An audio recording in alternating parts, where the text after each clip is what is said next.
Mario, queremos que nos hable un poco sobre la fundación de Quimbaya. ¿Cómo fue ese proceso fundacional? A ver, Alberto, mira. En primer lugar, yo respeto demasiado el trabajo tan profesional de Huguito y de Jesús Alzate. Ellos hicieron unas investigaciones muy bonitas y los hermanos míos, los mayores, que tenían más cosas que yo para contar, respetaron mucho, dijeron, está muy bien. Investigaciones en la Asamblea de Manizales, en el Consejo de Finlandia, y mis felicitaciones para ellos. Yo lo que puedo contar es algo complementario a esas cosas, trivialidades de que no están en el libro, pero sucedieron. Y también quiero que me entiendan, voy a hablar un poquito con mi corazón, pero siempre objetivo. Y voy a hablar en primera persona, pero que comprendan que yo estoy diciendo es lo que me contó mi papá, que era el que vivía por acá. Y te voy a empezar con esto. Alguna vez fueron del consejo, era presidente del consejo don Enrique Gómez, don Domingo Ochoa, estaba en el consejo, don Tulio Galvis. Fueron donde mi papá y le dijeron, no sé si en esa época se utilizaba el término cordón de los fundadores, pero sí un reconocimiento del consejo a mi papá como fundador. Y yo estaba presente cuando mi papá dijo algo que creo que va a dar mucha polémica. Mi papá dijo, señor, y yo le agradezco mucho eso, pero yo no soy fundador, yo soy colono. Mi papá vino en el año de 1895-96, cuando se creó Alejandría. Mi papá ya 18 años estaba acá. Entonces él decía, es que para mí fundador es aquel que mete la ficha. Yo soy colono, colaboré y vi fundar a Quimbaya, lo vi fundar. Porque si hablamos, por ejemplo, de esa junta de pobladores que eran 50, se pusieron de a 50, todos dicen ser fundadores. Es una polémica. Mi papá no aceptaba eso. Mi papá decía, de ellos hay 8 o 10 que son fundadores, los demás dieron los 50 pesos y no devolvieron acuerdos de nada. Eso ya es una polémica, ¿no? Por ejemplo, y quiero hacer un reconocimiento porque, Alberto, me perdonas, he leído mucho, ahora último, sobre la fundación. Y mi tío Juan de Jesús está pasando a un plano suplementario. Y para mí, te voy a contar, yo creo que es el primer fundador de Quimbaya. Mi papá llegó acá, Juan de Jesús vino al calorcito de mi papá. Mi papá llegó a abrir selva, a forjarse un futuro para los hijos. Ya tenía potreros, tenía yuca, tenía maíz, tenía y todo. Juan de Jesús traía unos pesitos. Y él era muy visionario. Y no le gustó mucho la agricultura. Entonces dijo, hombre Pacho, yo con 80 o 100 moradores que hay en esta región, monto un negocio y tengo una clientela propia. Y para mí va a ser muy satisfactorio que de aquí no tengan que ir lloviendo por unas trochas a comprar una libra de sal a Finlandia. Entonces puso la mal llamada fonda. Ese es algo que le critico ya a Hugo y algo que no se ha comentado. Para mí fonda es como decía, por ejemplo, Cervantes, de la posada, donde se vende comida, se hace hospedaje. Eso no era lo de mi tío era un supermercado, era una miscelánea. Cuenta mi papá, ya encontraba aperos. Como esto eran caballos, no había carretera, todo el mundo era en bestia. Se encontraba la enjalma, sangarilla.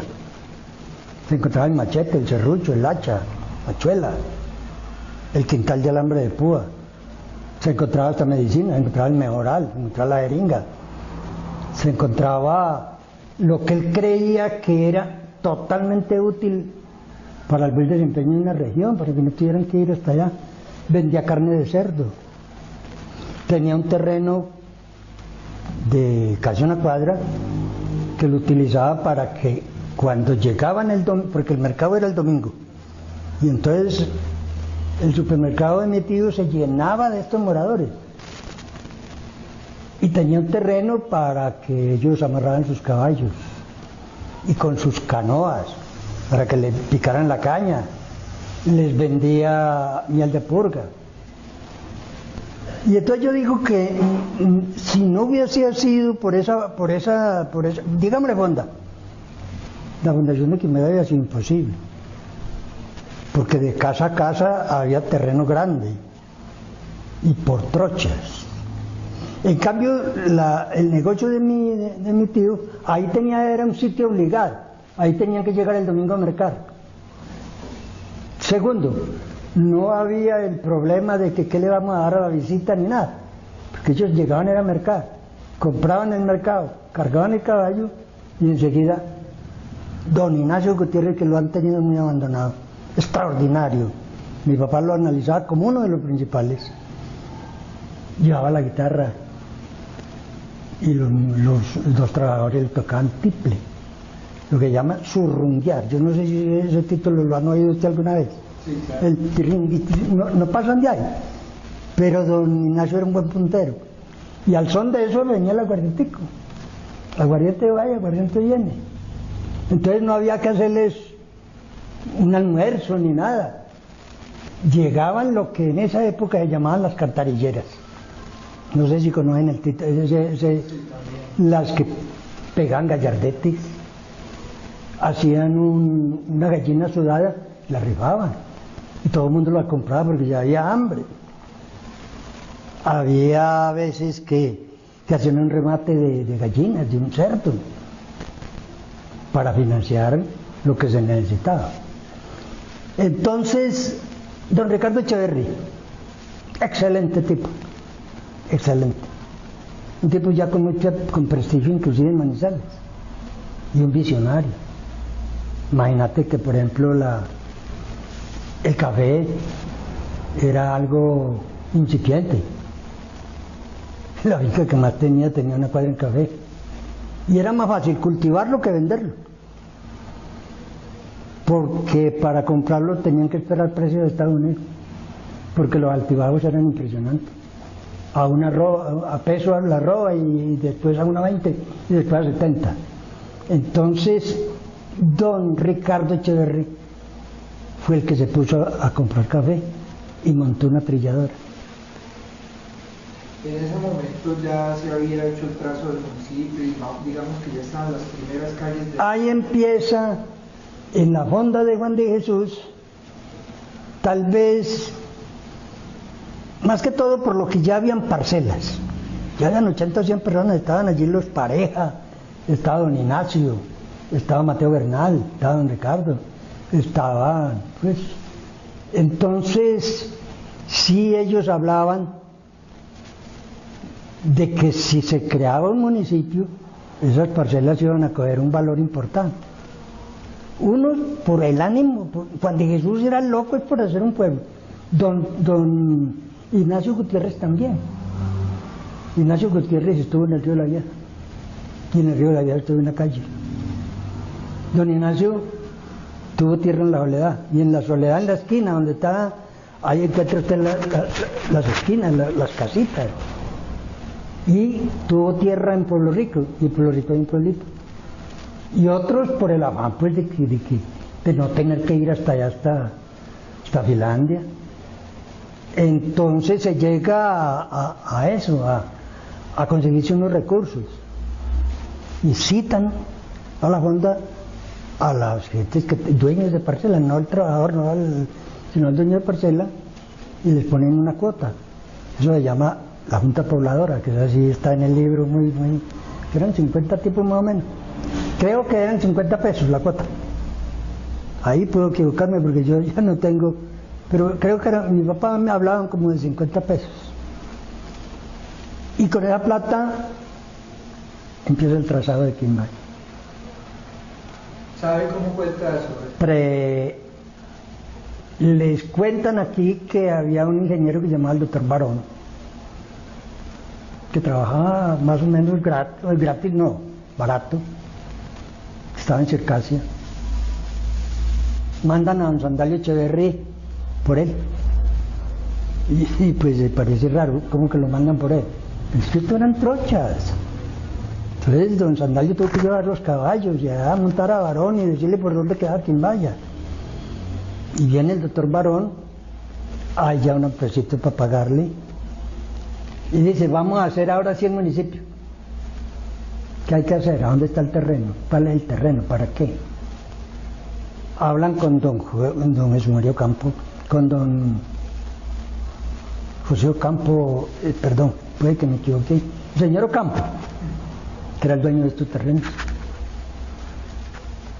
Meritorio, les vende un pedazo grande y les regala otro. Ese señor tuvo un poco de hijos, el uno llamaba Alfredo, el otro don Pacho Campo le decíamos, la señora Trinidad. Y sobre ese terreno entonces el doctor Barón comienza a trazar. Ahí está la polémica que tal vez te contaba yo. Comienzan a tumbar guaduales, a rastrojo y trazo, y hay un buen personal ahí haciendo eso. Pero mucha de esa gente era pagada por don Ignacio, por don Ricardo Londoño, por don Ricardo Echeverri. Es decir, no tenían la voluntad sino que laboraban con ellos. Entonces, y se habla de que ellos son fundadores, no sé, eso lo dejo para que lo analicen a ver si es verdad. Y empieza lo más difícil, las actas, los memoriales. ¿Dónde había que llevarlos? Los linderos para hacer municipio, el censo de los habitantes, hasta censo ganadero y censo de todo, y había que llevarlo a Manizales. ¿A dónde estaban las carreteras? En una parte. ¿Qué pasaba? Que tenían que llevarlo a la fonda de Juan de Jesús, y le decía a don Juan de Jesús, usted que llevarlo a Manizales. Juan de Jesús era el encargado de ir y conseguir 2 caballos, decirle a un trabajador pagarle, y ese trabajador le montaban unos alforjones donde echaban panela y queso para que fuera comiendo en el camino a llevar eso. Ahí entra también el éxito de don Ricardo Echeverri, que don Ricardo tenía una influencia grande en Manizales, porque un trabajador común, si da miedo todavía entrar a la gobernación, como diría ellos en Manizales. Entonces don Ricardo le decía, vaya a tal dirección y pregunte que le ayudan. Amigos de don Ricardo Echeverri. Y don Ignacio Gutiérrez comienza a prestarse él tenía buenos caballos, para él mismo ir a Manizales. Entonces, ¿sabe lo meritorio? Pues es que es difícil ahora me dice en carro con María, y él iba, dígate, 3, 4, 5 veces, y llegar aquí a los 2 días, pues que hay que ir a Finlandia, porque había una relación grande. El consejo estaba en Finlandia, era Finlandia. Entonces, para desmembrarse esto, tenía un proyecto de acuerdo en el consejo y también la asamblea. Entonces, el mismo Ignacio decía, yo voy a Finlandia, imagínate, pues, eso es de un fundador. Esos son de hombres muy... Otro tipo que es la columna vertebral de la fundación. Sí, ese sí lo mencionan, pero muy poquito. Mateo Bernal. Mateo Bernal era tal vez el único letrado. En esa época, imagínate, si a mí, cuando estudié aquí, yo no había ido hasta 4º de primaria. En esa época el que sabía, el que tenía primero de escuela, podía ser maestro. Mi mamá era compañera de las cantarilleras, que estaban las señoras Pareja, las hijas de don Ricardo, que las hijas de don Ricardo sí me tocó conocerlas a mí. No eran una caja de música, eran un concierto, eran una dulzura, una ternura, un léxico extraordinario. Estaban las Cifuentes, las mayores, Esther, Lola y todo. Y mi mamá les ayudaba, y mi mamá era la que con el cuaderno escribía, porque era la que sabía escribir. Mi mamá había hecho primero, sabía leer y escribir. Don Mateo Bernal sabía hacer memoriales, sabía hacer actas. Lo que sabe un tinterillo, él no era profesional, pero un tinterillo tenía una ortografía bonita y una redacción bonita. Si él no estaba, aquí no había quien hiciera un debate o alguna cosa o presentara un memorial en la Asamblea de Manizales, que era Mateo Bernal. Pero ahí todavía no para. ¿Cómo sería de fundador Mateo Bernal? Que atérrese, era concejal de Finlandia. Un concejal de Finlandia luchando por la desmembración del pueblo donde es concejal. Pues cómo daría el odio que le cogieron. Yo no sé si en esa época se decía declararlo persona no grata o cualquier cosa, pero sí los improperios que le hacían eran muchos. Y él, sin embargo, batalló por la desmembrada de Quimbaya. A lo último ya no tenía mucho mérito, porque ya tuvo propiedades aquí, él compró la Rochela, lo que llaman la Rochela, era de Mateo Bernal. Está, por ejemplo, está don Ricardo Chica, la Malasia. ¿Conoces la Malasia? Están los Parejas, don Rafael Pareja. Está don Sandalio Echeverri, era un niño, era un jovencito, pero de esos que se metía y los mandaban por la gaseosa era don Sandalio para ahí para acá. Entonces pues mi papá hablaba de, te cuento también una cosa, perdón, que me alargaré mucho, ¿o qué? Te cuento una cosa, la diversidad de cosas, de cuentos sobre la fundación es normal. En esa época habían las roscas, como en cualquier actividad. Mi papá tenía sus 5 o 6 amigos. Don Rafael tenía los amigos del lado de allá, don Ignacio los del lado de allá, porque eso era, como te digo, de una parte a otra eran cuadras, kilómetros. Entonces esos de allá conversaban y por eso si usted conversaba con el de allá, él tenía una versión diferente y el de acá, por eso, y eso es normal. Eso es completamente normal. Mi papá tenía su gallada, que era don Ricardo Echeverri, que era Mateo Bernal, que era don Rafael Pareja, y habían otros, por ejemplo estaba don Chepe Grajales. A don Chepe también le fueron a hacer un homenaje y dijo que tampoco era consejero fundador, que era colono. Y empieza la fundación, porque es que han habido libros sobre la fundación. Pero usted que es tan inquieto, Alberto, empiece un libro de la fundación, la posfundación, de la fundación para acá, que es donde están los hombres que sí han tenido mérito en Quimbaya, más que los fundadores. Te cuento, entonces se trazan las calles. ¿Qué hay que hacer? La capilla. La gente comienza a llorar misa y como el curita que bautizaba por aquí era el padre Montoya, era de Finlandia, párroco de Finlandia, imagínense. Un enfermo aquí, que la extramunción, es tan curioso esto. El padre Montoya se venía y lo agarraban esos aguaceros por aquí, entonces tomaba un poco de aguardiente. En esa época se decía, tómese un aguardiente para que no lo mate el frío. Y iba y bautizaba. Y los datos los hacían en una cajetilla de cigarrillo de cualquier cosa, y cuando llegaba le habían perdido. Por eso, gente bautizada en Finlandia, difícil que se consiga. Y de sobremesa se quemó el despacho parroquial. El padre Montoya. Hacen la capillita, esa la conocí yo. donde está Jugo y Jugos, ahí lindando con la iglesia.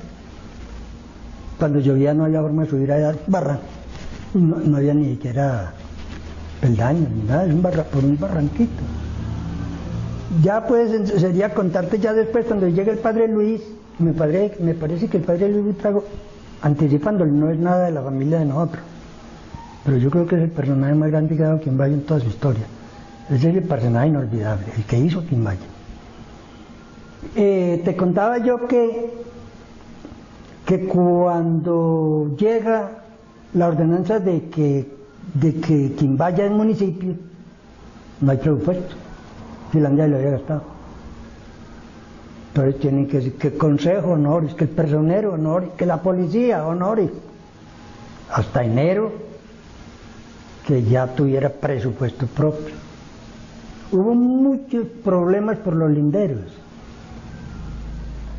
Porque don Ignacio decía, tiene que ser la Morelia, acá era al Roble. Y Finlandia se oponía. Entonces ahí estaba Mateo Bernal, ahí entraba Mateo Bernal como si fuera un abogado. Te cuento que entra don, muy meritorio, pero no creo que merezca el título de fundador, pero sí es de gran mérito, don Antonio de Fuentes, primer alcalde. El primer alcalde, pues eso es un mérito impresionante. Y cuando lo nombran alcalde, era porque era un hombre muy respetable.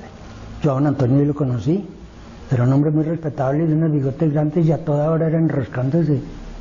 Usted sabe cómo era Rafael Núñez. Y doña María, la señora, era una dama de mucho temple, y la Cifuentes, imagínese usted. Bueno, don Antonio Cifuentes, meritorio.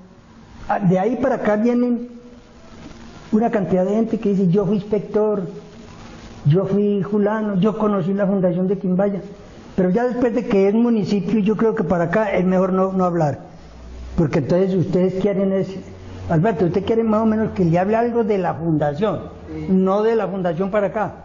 Ahorita hablaremos. No, porque por ahora, sería muy largo. un poco. Cuando se hizo el trazo del municipio, digamos que al estilo de las grandes ciudades se le dio el nombre a las primeras calles. Queremos como hacerle una lectura y que usted nos vaya explicando qué sabe de cada una y la ubicación que tuvo. Sí, más o menos. Aunque no creo que sepa mucho de eso. De pronto. Pero sí. Peralonso. A ver, Peralonso, mi papá hablaba mucho de Peralonso. Pero yo en este momento, mañana le tengo el dato. Yo conozco, por ejemplo, Gualanday. Bueno, de Junín, ¿qué recuerda usted de Peralonso? De Junín, según Miguel, mi cuñado, sí, dice que Junín era como de la escuela de Santander, sí, a la estación, porque esa era una calle principalísima. ¿Por qué era principal? Porque el mayor comercio era con el tren. Entonces el tren llegaba y la gente subía por ahí, bajaba por ahí, por la calle, es decir, por el Monserrate allá. Yo creo que eso era Junín. La pista ya te dije, la séptima. Ayacucho. No te sé decir. Bolívar. La Real o Bolívar. La Sucre. El primer vez te cuento. Palo Negro. La batalla de Palo Negro. Carolina o Robledo. No. Boyacá. No. Tarqui. No, ¿cómo así, no? Y Gualanday. Gualanday es así. Y estaba San José, estaba el Barrio Obrero, estaba Pueblo Nuevo. Pero esos nombres es primer vez que los oigo. Nosotros queremos mostrarle un mapa. En esta época no había, o Mario, en esa época había nomenclatura, estamos hablando... No, sí, no, te puedo garantizar, no había nomenclatura, no habían vías, había el carro de Casadilla, el carro, cuando no se le decía carro ni automóvil, no berlinas, y ese podía transitar de izquierda a derecha o de derecha a izquierda por cualquier parte. porque es que no había sino 4 o 5 vehículos. Tanto así que cuando trajeron el primer vehículo, tal vez Casadilla o el segundo o el tercero, él cobraba 5 centavos de donde está el Palacio Municipal hasta el potrero de Manito. 5 centavos por montarlo a uno, y uno era feliz con los 5 centavos. Y un poco de muchachos detrás. ¡Ah, aquí va el carro, aquí va el carro, aquí va el carro! Sí, realmente no había nomenclatura, no había... Las calles se conocían, no sé, es decir, no sé. La pista es la única que me acuerdo que se conocía, la pista, porque ahí se echaban carreras de caballos. Entonces, que ahí, te juego este caballo, vámonos para la pista. Arrancaba ahí donde don Marco Hoyos, hasta la esquina de la zona del Gaitán. Pero te cuento, lo de Ayacucho, porque es que yo te estoy hablando prácticamente de, el conocimiento que tengo prácticamente es de las charlas con mi papá. Con mi papá. Cuando la fundación, pues obviamente, o sea, mi papá tenía mucha... Digamos que esos nombres que inicialmente tuvieron no los conocí. La fundación, ya de manera posterior cambiaron. Ya tiene que haber sido, porque yo no los conocí. Cuando usted, por ejemplo, ya tiene uso de razón y recuerda sobre las calles del municipio, ya más adelante, ya en ese momento ya no se llamaba. Ya se hablaba más bien de zonas, porque Gualanday se hablaba de Gualanday, se hablaba de la báscula, porque allí era la báscula. El ganado se llegaba ahí y ahí lo pesaban. Entonces es la zona de la báscula. Más allá había una tubería que iba al río. Cosa curiosa, fábrica de café Zipa, allá en el río. Y en esa casa ya era don Braulio Londoño, ahí vivieron unos gitanos y se llamaba Los Gitanitos. Todavía hay gente que la conoce como Los Gitanitos. El barrio obrero, ¿por qué el barrio obrero? Porque en esa época salió el proyecto de acuerdo de que del presupuesto tenía que sacarse una plata para los obreros, para la vivienda obrera. Y entonces empezaron a construir allá casa, allá, la de los Bonilla era, la de seguida de los Toros era Fondo Obrero. Compraron esa plaza, por eso se llamaba Fondo Obrero. Pueblo Nuevo, porque ese fue fundado después de este, entonces era el nuevo era ese, después de este. Estaba... Por eso estaba separado de la... como lo llamaron Pueblo Nuevo, porque estaba separado. Separado, porque había que bajar la vaga, subir, y ya habían casitas allá, y habían cantinitas y todo. Pues hoy en día ya está muy cercano lo que es la Ciudadela. Como lo que es la Ciudadela, una cosa nueva. Sí, por eso fue Barrio Nuevo, porque ese no fue trazado, yo creo que por varón ni por nadie. Eso se creó solo. Era una vía, usted sabe que cuando hay vías, para eso comienzan a hacer cantinas, agua y lado. Entonces, ese era Pueblo Nuevo. Estaba... La vía que comunicaba Quimbaya con Alcalá y Piedras con Pilar. Con Alcalá, sí. Y a ver qué otra... Mario, háblenos un poco de Hoyolizo, cuéntenos bien ese tema. Era otro sector y cómo la gente a través del tiempo le fue cambiando el nombre a ese sector. Yo conozco, porque es que yo conozco es la calle Boyolizo, pero es una callecita pequeñita, son 10 casas, yo no sé de qué me hablas. Pues dicen algunos mayores, nos cuentan que inicialmente el nombre no fue Hoyolizo, sino Hoyolizo, porque era un hoyo realmente muy lindo. Pero ¿te han contado que era en qué parte? Ahí donde está ahora actualmente, la carrera séptima. La séptima que es una cuadra. De la 16 a la 17. Sí, señor. Que era normal, que se mete allá. Ese era Boyolizo, ese lo conozco yo como Boyolizo. Ese, toda la vida ha sido así. Unas casitas ahí de balcón de mala muerte. No tenían frente por la octava. Por la octava era el solar. El frente era por la séptima, pero de ser que salieron de los Acevedos. Pero así como yo, no. Una construcción bien irregular esta parte ahí. Son nombres estúpidos, porque de Boyolizo no tenía nada. Puede que haya sido por eso, porque para bajar de la 16 allá había que bajar una falda que se ponía muy lisa, tal vez por eso. Y que habían ilusos, por ejemplo, esa callecita que va al río, pues no ve que le pusieron Carangán. ¿Cuántos años? ¿Para dónde va? Para la calle de Carangal, ¿cómo le parece? Entonces hasta que un sacerdote aquí dijo, eso hay que cambiarle eso. Y le puso el nombre de un santo, no me acuerdo cuál es, ya no me conoce, pero Carangal. ¿Qué significaba Carangal? Vos no conociste, es que hubo una plaga que llamaba la caranga, que era igual a otro que tampoco conociste, al zumbambico.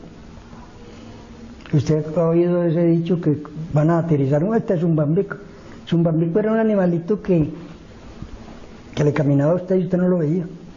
Usted sentía la cosquilla, miraba por ninguna parte, y volvía y subía y bajaba. Se tenía uno que meter una mano al agua para ahogar eso. Es un bambico. Lo tenían mucho los nidos de gallina. Cuando las gallinas las estaban echando para sacar pollos, se llenaba de zumbambico. Tal vez por el calor de la gallina, no sé. Y el polvo daba mucho zumbambico. Tan igual que ustedes tampoco lo conocieron. Nos gustaría que nos contara un poco, ya vamos a entrar en la parte de anécdotas. Entonces, empezar hablando un poquito sobre ese zumbambico, más o menos en qué época fue que se notó más, y que nos hable un poco de algo que recuerde sobre él. No, le voy a hablar Alberto de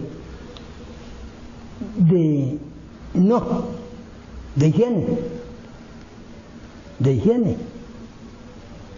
Era muy difícil que hubiese un inodoro de corriente, todos eran de hoyo, eran letrinas. Usted se sentaba al inodoro y las nalgas le salían moradas del zancudero. El papel higiénico no existía. El papel era el periódico, si era que lo compraban, porque el periódico llegaba los domingos apenas a veces.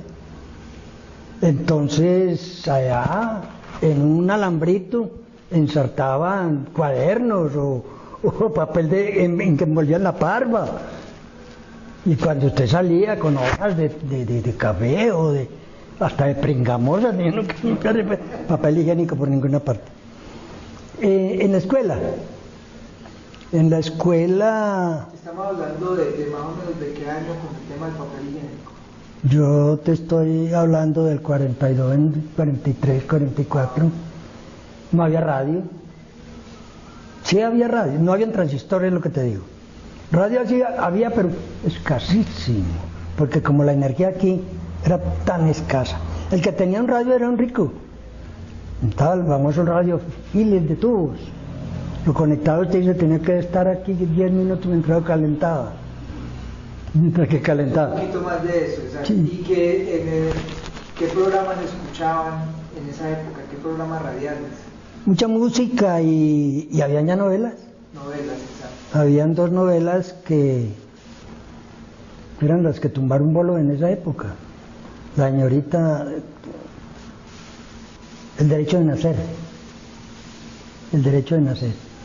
Mi papá tenía planta. Ya te estoy hablando del 45. Mi papá tenía planta y eso era un desastre para mi papá eso. Que mi papá la prendía a las 6 y a las 7 ya habían 14, 15 personas ahí escuchando El derecho a nacer. Entonces mi mamá, chocolatico con buñuelo y perico para todo el mundo. Eso a lo último, eso era un problema. Y cuéntenos cómo era lo del transistor que se demoraba para hacer. No, el radio. El radio, perdón. Era que en esa época no había transistor. El radio, usted lo conectaba.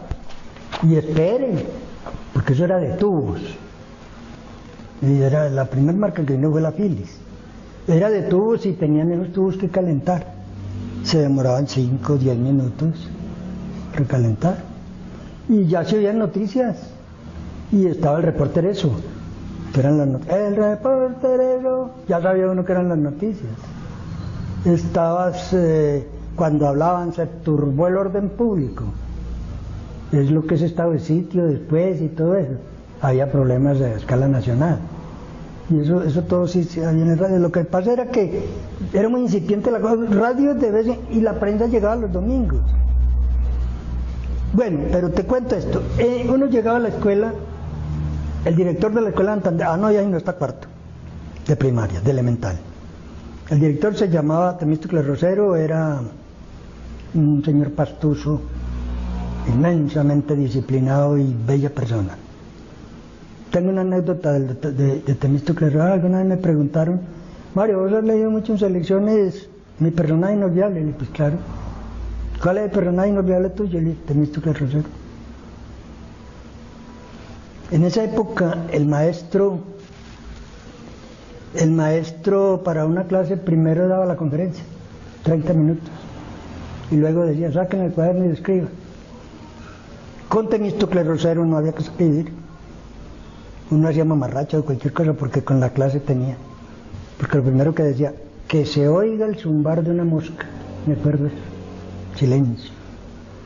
Y él explicaba de una forma tan preciosa, tan perfecta, que usted, tipo que haya estudiado con Temístocles Rosero, es un hombre versado en alguna cosa, en matemáticas, en cualquier cosa. Un excelente profesor. Yo decía,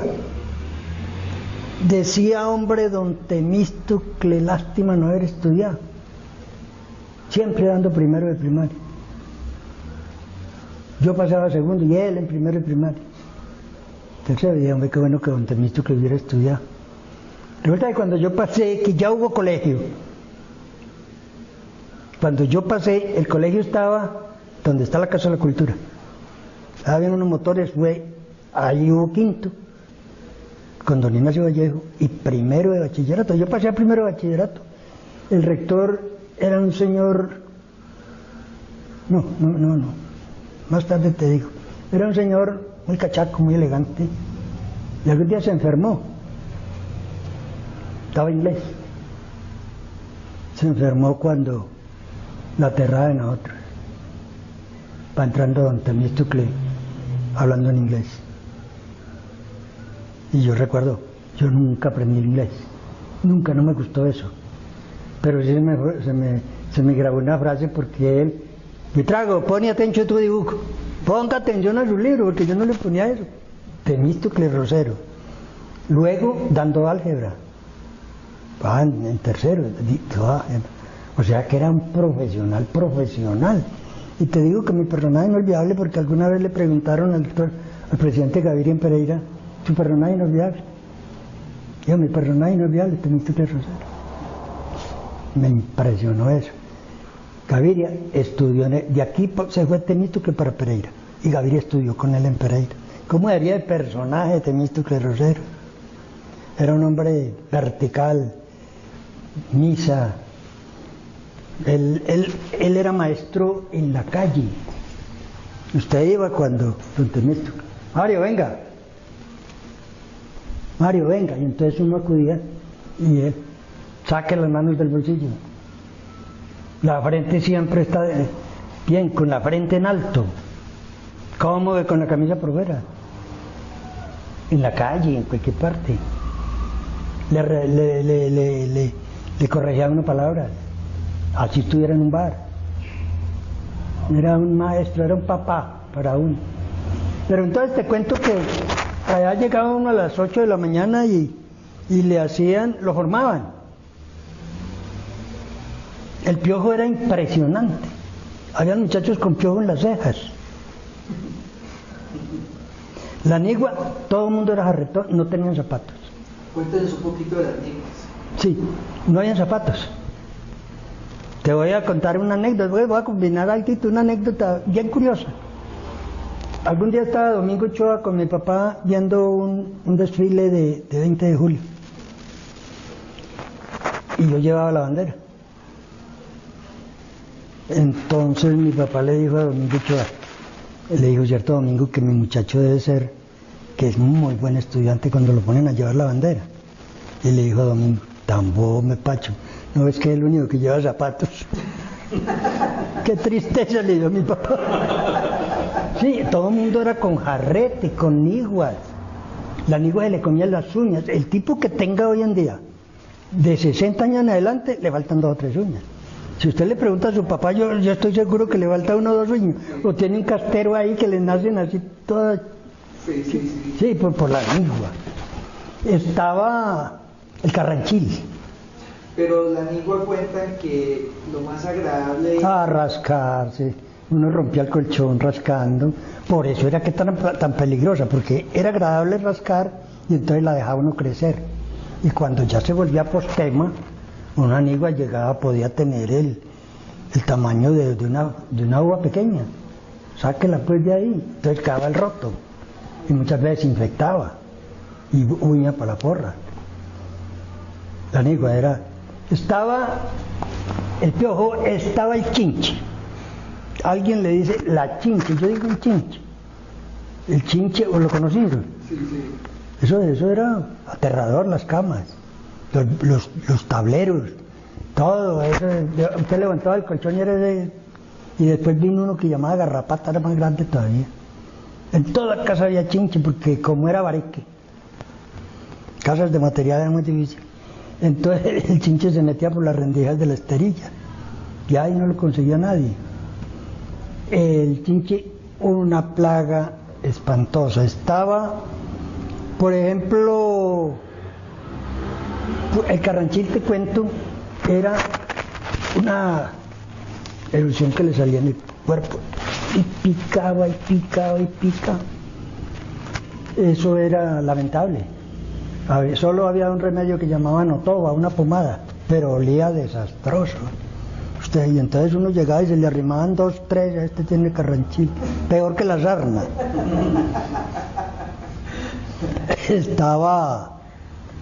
Ahora, Quimbaya era una pesebrera. El olor a boñiga, a cagajón, eso era por toda parte. Quimbaya tenía 17, 18 pesebreras, porque el transporte era caballo. Y la mayoría de la gente venía montado en un caballo y con el otro para llevar el mercado. Montado en un caballo y el otro traía el cafecito y se ponían a comprar el mercado y eran 10, 12 caballos, orine y cagajón. Ese cagajón era una bendición de Dios porque con eso era que la embutían a las casas. Pero era impresionante el olor, pues usted sabe que hoy en día esos carretilleros ahí no los dejan. Cuando estaban en la cigarra nosotros vimos ahí, tuvimos que desocupar por eso, porque esa orina se vinagra y eso huele espantoso cuando llega el calor. Bueno, como te digo, letrinas, todo letrinas. No había agua de acueducto, ni como hay ahora de la Federación de Cafeteros, ni nada, eran arietes. Yo creo que uno conoce el ariete. No, sí, señor. ¿A dónde lo ha visto? Todavía, de algunas... pero como adorno, pero funcionando. Hay un colegio rural que todavía lo tiene, pero sí, muy pocas veces lo he visto. Funcionando, sí. Donde los garay hay uno. Algún día, vaya. Sí. Yo llevé a la hija mayor mía una vez porque me dijo que no conocía el ariete. El ariete yo creo que es uno de los inventos más preciosos que ha habido, más útiles. No necesita gasolina, no necesita nada. Y el mecanismo es ninguno. Difícil arreglarlo, para que vea usted. Y llevé a la hija mía, la mayor, a conocer el ariete. Mi papá decía, a mí me da un dolor en el alma ver un ariete. 1 de la mañana, decía mi papá, día y noche trabajando. Como si fuera un ser humano, mi papá le decía, pero súbanos agua día y noche. Y entonces le dije a Nora, apague eso. Y Nora miraba por un lado, tú no tienes switch, tú no tienes nada. La aterrada, cuando yo le cogí el émbolo, se lo sostuve, ahí para. Y ella quedó impresionada. Digo, papi, ahora para prenderlo. Y préndanlo. Difícil prenderlo. No sé ya así. Y él sigue, sube 2 cuadras. Un ariete número 5 puede subir 100 metros, 120 el agua. Entonces que la caída de la sequía esté bien. No había acueducto, no, las fincas Era horrible, era las velas. La vela era un artículo de primera necesidad. Usted sin vela en una finca estaba muerto. Pero usted se iba con una vela para la cocina y esa parafina le caía la manito y apenas berreaba usted. A lo último hacía un candelabro de cartón. Una cosa de cartón y la metía. Y había que poner vela en la sala, en la cocina, en toda parte. Y se iba a ir, porque caí todos los letrines y todo, estaban en el solar, las mujeres para salir que no había energía. La vida en esa época, eso de que la vida pasada fue mejor, puede que hubiese mucho más comida, pero ¿sabes por qué había más comida? Porque era muy difícil la sacada de aquí, por el transporte. Y había mucho arroz, alguien llegaba a una finca, regáleme un gallito de plata, como un gallito de plata, ya hay un racimo, y tengo le doy un litro de leche y un queso, y le doy un pollo, porque el queso... Y eso sí era, mucha abundancia. El estudio, nada, cuarto. Solo los ya potentados digo, refiriéndome a los pueblos, los podía mandar el hijo para Manizales. El primer profesional casi que tuvo Quimbaya fue un muchacho campo, después un gallego, un hermano de este gallego, del que está haciendo esculturas con chatarra, hermano, fue alcalde de Quimbaya, fue abogado, pero eso fue en el año, mi hermana fue la primer bacterióloga, la primer profesional tal vez de Quimbaya, y fue al año 60, imagínate. ¿Y ella se llamaba cómo? Ana, ella vive en Detroit. A Ana la recuerda, es otra anécdota bonita, a Ana la recuerda casi todo el mundo de la época, porque le vendían sapos. Todo el que, ay, ¿cómo no va a coger a Anita si yo no hacía sino coger sapos para venderle? Porque hay un examen que se llama Galli-Magnini, examen sobre el embarazo, y solo se podía hacer con el sapo macho. Entonces Ana, le sacan la orina a la mujer, la inyectan al sapo, el sapo tiene una sustancia exacta para eso, después la sacan, la meten al microscopio y ahí ve usted ya los espermatozoides y ve pues la larvita ahí, ya está en embarazo, así no tenga sino 30 días, así no sea sino 20 días, ahí se conocía ya el embarazo. Los sapos, pues te cuento una cosa, cuando se fue para Estados Unidos ella se colocó, con mucho trabajo porque tuvo que estudiar era 2 años más, se colocó en una clínica. Todos los aparatos no conocía nada, mucho más técnicos, más modernos, Estados Unidos, pero lo único que se había era sapo. Había un criadero de sapos. Es increíble. Bueno, a mí se me va perdiendo el hilo. Háblenos un poco sobre las cantarilleras que usted ahorita nos recordaba y sobre la relación que tienen ellas con el civismo del municipio. No, pues eso es lo más bello del mundo. Ole. Si quiere hacer una pausa para que salude. Está muy entrada hasta el año 50, 60. Así le decían. Había, para llegar fondos para la fundación, las muchachas entonces colaboraban fuertemente y pegaban un gallardetico. Que, bueno, como las anécdotas, hay que contar anécdotas. A mí me tocó muchas veces verlas, pues ya ahora, cuando el año 50, ver cantarilleras que venían.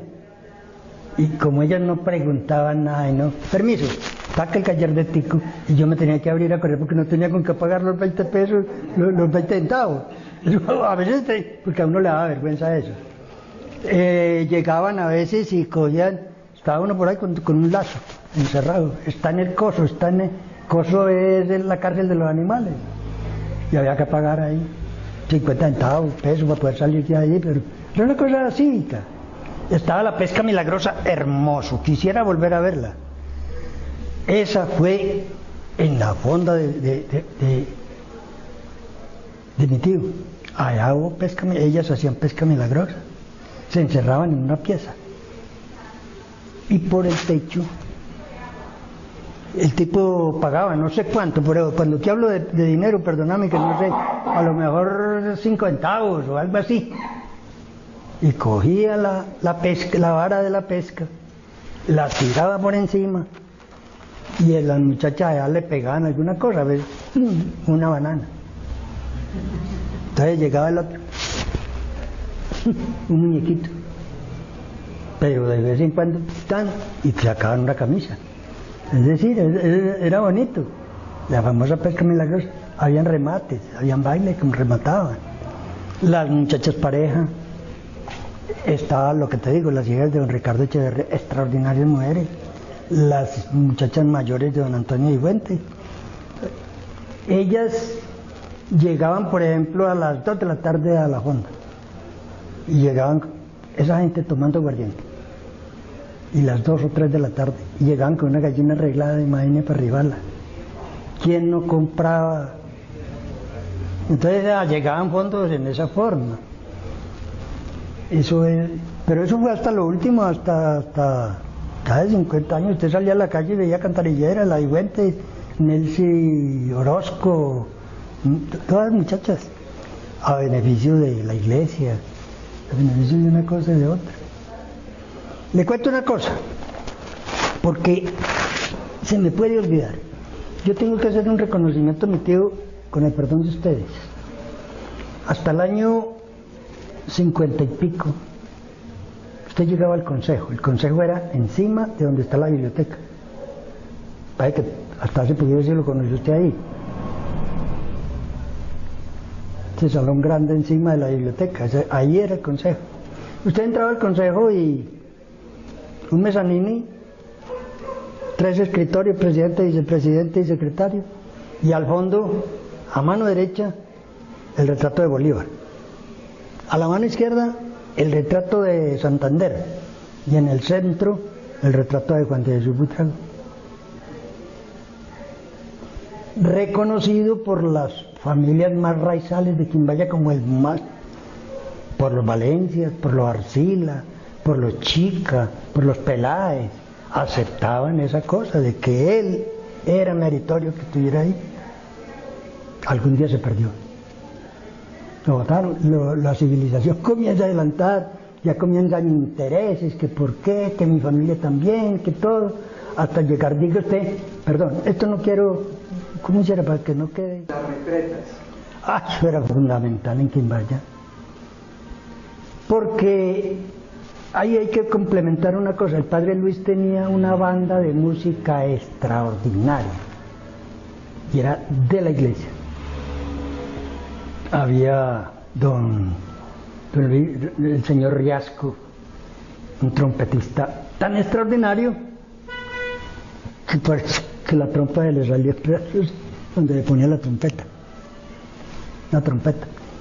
Había bajo. Había un señor que llamaba Roberto Cifuentes, que tocaba el bombo, el grandotote, y era más grande el bombo que él, porque él es un tipo que me dio 52. Y los domingos,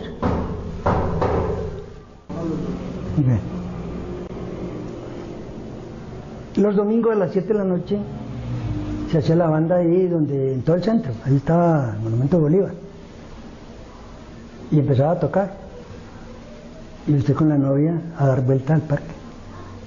Eso era esperado toda la semana, porque eran 2 o 3 horas oyendo música de banda y dando vueltica ahí con la novia. Ahí le tocaba uno la manito a la novia y todo, y uno iba por acá y los otros por acá y se chocaba, pero eso era de todos los domingos, hasta que se acabó la banda y comenzaron ya los bares. Entonces ya la muchacha le decía, no, otra vuelta, que viene ya venía un bar más fresco. Se acabó. Cuentan algunas personas que cuando estaban más pequeños y en esos momentos que se hacían las retretas, se hacían a chupar limón al lado de algunos músicos. Sí, claro, todas esas picardías eran. O en una Semana Santa amarrar uno de una señora y la otra con un gancho. ¿Cómo hacían? Cuéntenos un poco de esas picardías. Sí, se decía que porque que porque uno chupando limón y el tipo lo veía y que comía una churria de babas y que no podía. Yo no, sí, pero sí era muy común. Y conocí mis amigos, por ejemplo, en una procesión, se iban donde vivieran toda señora y con mañitas llegaban con un gancho y les cocinaban ahí. Eran unas pilatunas pues sanas, aburridositas pero sanas, sí.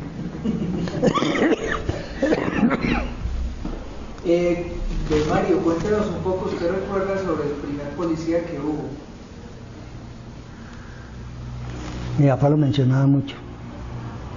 Ese sí es muy fácil porque todo el mundo está de acuerdo en que ese era. Ahí no hay diversión, no hay discrepancia de nada. Pero en este momento no te sé decir. Pero si me acuerdo te lo llevo a... Era... No sé si sería Daniel Diosa. No te sé decir. No te sé decir cuál sería, pero sí el más, te voy a contar del más famoso de esa época. Tipo robusto le decíamos Pinocho. Ese era, a mí me metió una vez a la cárcel 4 veces en un día, por jugar billar. Yo desde pequeñito, a los 7 años me subía en una cosita a darle el taco. Y como los menores no podían entrar a un café, entonces él entraba, venga para acá, me cogía de la pertina y me llevaba levantado allí hasta la cárcel. Y como caso curioso te cuento esto, me llevaba y me metía a la guardia. Y la policía, no había director ni guardianes ni nada, era la policía la que manejaba eso. Y me decía la policía, venga, ahora anote en el libro. Le digo, ¿por qué? Le digo, porque yo no sé escribir. Ay, ningún policía sabía escribir. Y yo no solo quitaba pruebas, sino que me tenía que anotar también en el libro. Y hasta que entonces había que llamar a Pacho Buitrago, y mi papá iba a hablar por mí, y salía. Y por la tarde me iba para donde un señor maluco. Ese fue tal vez los primeros billares y un pool que hubo en Quimbaya. En la casa de don Arturo Marulanda, en Los Bajos, hay un bar de unos señores que llamaban Maluco, y allá había un billar y un pool, y ese pool lo utilizaban casi todos los muchachos. Entonces la policía era feliz metiéndonos a todos. No nos llevaban en 1 o 2 horas, ¿verdad? Pero era muy aburridor. Bueno, ¿qué más te cuento?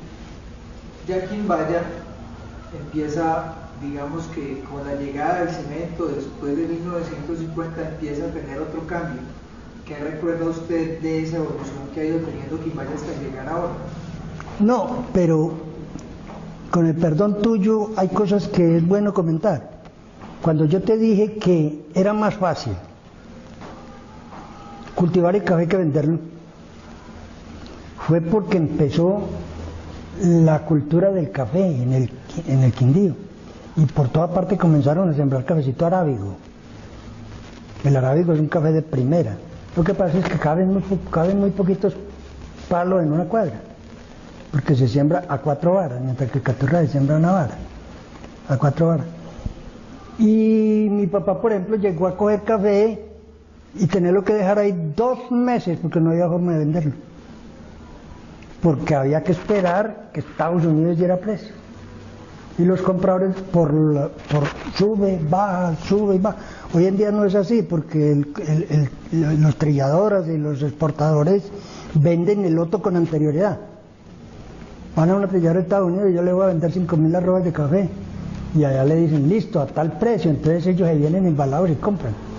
Entonces, para no perder mucho, hay muchos que se arruinaban en eso. Cuando entró don Faustino Villegas ya a comprar cafecito, después llegó Marcollo en mucho tiempo. Y bueno, pero según lo que me dices tú, viene la época del padre Luis Buitrago, que eso merece un capítulo aparte. El padre Luis comienza a construir esa majestuosidad de templo, porque usted ve ese templo ahora y dice, es majestuoso, Es majestuoso. ¿Cómo sería en la época que Quimbaya no eran sino 5 o 6 mil habitantes? Ver un sacerdote, porque él era macro para todo. Todo era macro. Y todo era finísimo. Las casullas que utilizaba el padre Luis eran fuera de serie, se las bordaban los Ceballos. Muy bellas personas también. Esas también fueron cantarilleritas. Y llega el padre Luis y comienza a hacer el mercado de San Isidro. Compra un par de caballos y compra el potrero para meterlo allá. El potrero es donde mataron un alcalde aquí, el señor Enrique. O sea, yendo para Rodellones, Vagahonda, eso se llama Vagahonda. Ese potrero, y ahí metía los caballos. Y él compra un corcho, zamarro, día y noche. Que un enfermo en la mesa, allá iba. Que un enfermo en el río La Vieja, allá iba. Y antes de San Isidro se iba casa a casa. Saludaba a la señora por el nombre. Y no solo lo saludaba por el nombre, no, que hay de Guillermito, que hay de tal, porque como él lo había bautizado, tenía una memoria prodigiosa. Entonces, a él le regalaban, se iba,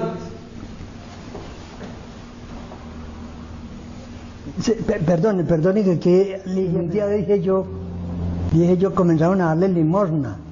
Y me dijo esta, ¿cómo que limosna? Lo que se le da a la iglesia no es limosna y no ofrenda. Me convenció. Entonces comenzaban a darle gallinas.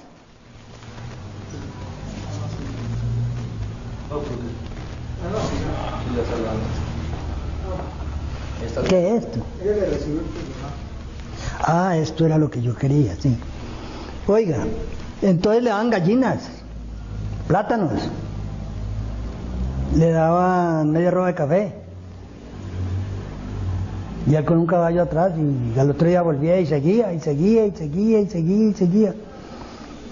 Así empezó a construir la iglesia. En San Isidro, en el mercado de San Isidro, a lo último, él escogía, la señora tal, y la señora tal me van a hacer buñuelos. La señora tal y tal van a hacer tamales. Mercado San Isidro, nadie se me va a comer en la casa, todo el mundo me come en la... Y eso todo el mundo le obedecíamos al padre Luis. Y rifaba una res, algo, y esa rifa la hacía un maestro que se llama Vicente Castaño, un hombre muy dinámico, sumamente dinámico. Ponía a San Isidro allá y le ponía el manto. Y decía, todo el mundo le va a poner un billetico al manto de San Isidro. Pero había una jugada más bonita. Llenaba la plaza de horcones. Usted llega a la iglesia y mire vitrales.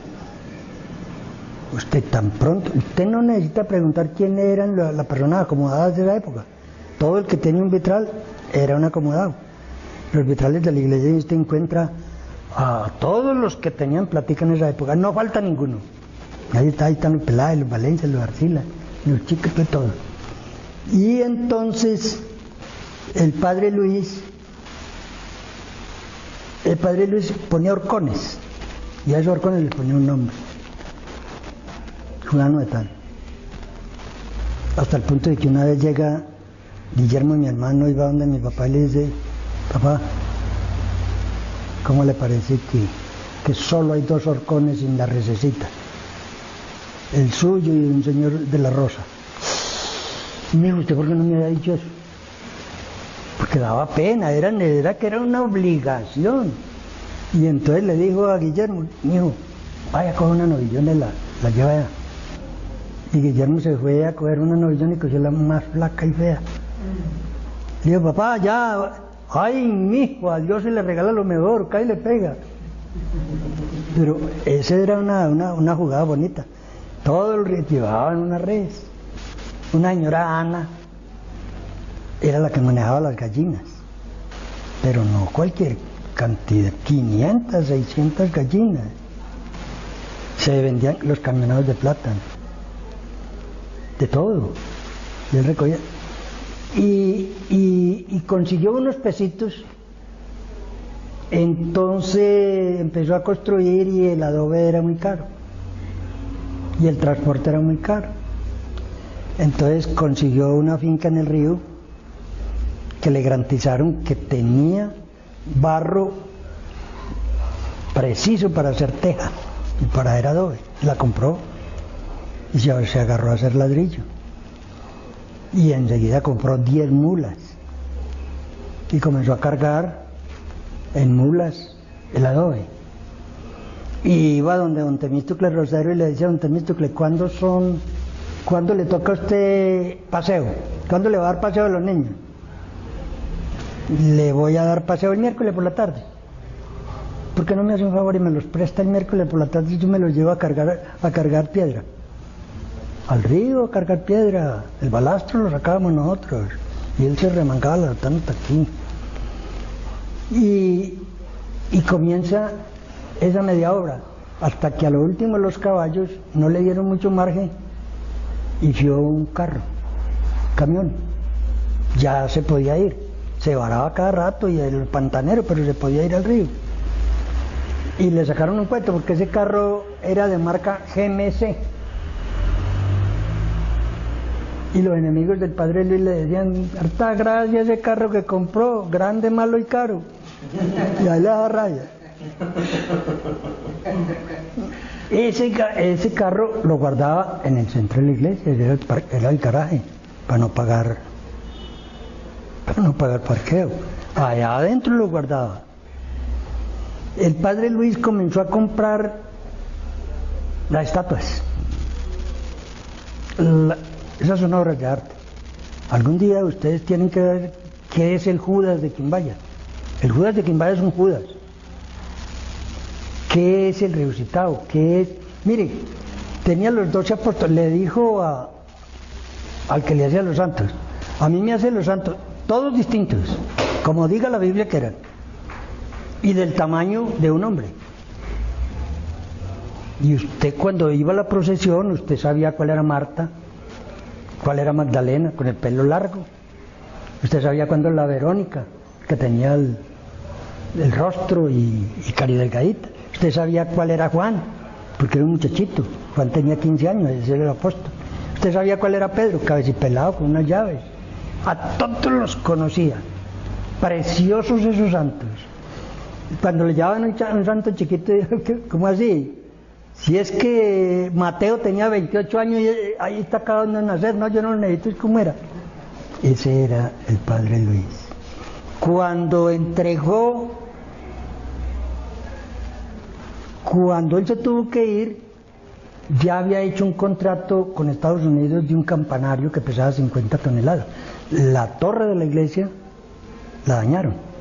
La torre de la iglesia era en ferroconcreto, ahí la hicieron en adobe. La torre de la iglesia era 7 metros más alta, por ahí maquetas. Y le cortaron 7. Las crucecitas de los lados eran mucho más altas. Para un campanario, le decía: pero padre, ¿para qué un campanario eso? Para que lo oigan de Alcalá y de Montenegro y de Finlandia y todo. Era macro, él era macro. Bueno, del padre Luis hay que hablar. Cuando llegaba la gente,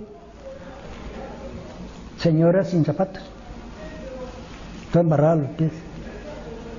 Señora, ¿usted de dónde viene? Vengo de Trocadero. Ay, ¿cómo así? Y entonces tiene que atravesar el río. Él se fue con los muchachos de la escuela y él hizo el puente que hay en el río del Matadero para acá. El padre, el cura hizo ese puente. Después hizo el puente de allí que se lo llevó una borrasca. Empezó a comprar propiedad. Una de las iglesias más ricas que usted conoce es Quimbaya. Usted sabe cuánto vale la casa Cural, usted sabe cuánto vale la casa de la esquina, usted sabe cuánto vale el lote de donde estaba el teatro. Sobre el teatro te voy a contar esto. Resulta que él se asomaba el teatro de Ricardo Telaverde, lo manejaba Ricardo Telaverde y otro, Y a toda hora era que los tres alegres compadres, música de charros y pistoleros y todo. Y entonces el padre Luis decía, pero qué cultura va a ser esa, hombre. Ese teatro me va a embrutecer mi gente. Entonces hizo el teatro parroquial.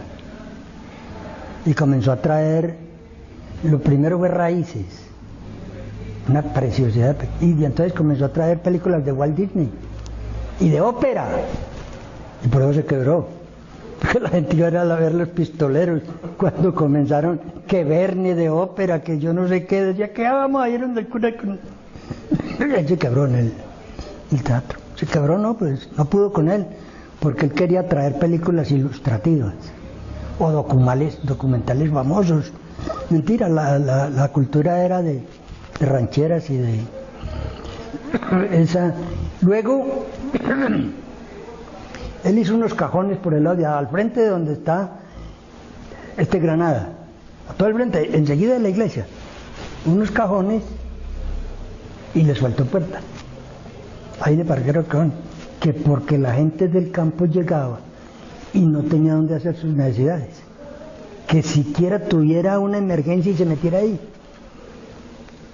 Eso no le dio resultado, los gamines se mantenían allá, eso a lo último olía a maravilla. Pero él pensaba en todo, en una casa campesina, para que el campesino tuviera forma de cambiarse la ropita, porque llegaba muy sudoroso.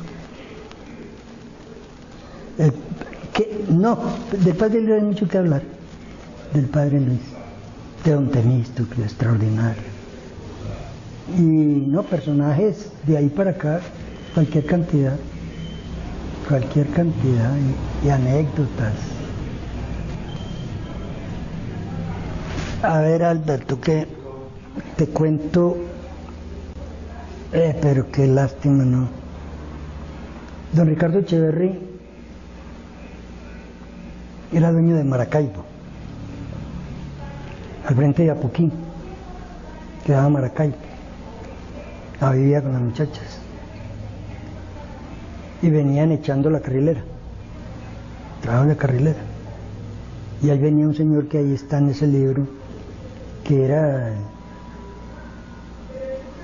el super patrón de corte, o era el ingeniero, no era ingeniero, era un tipo importante que era el que manejaba a esa gente, pero la carrilera hacían mingas, hacían comitivas para darle la comida a los trabajadores, que no habían hoteles para comer ni nada.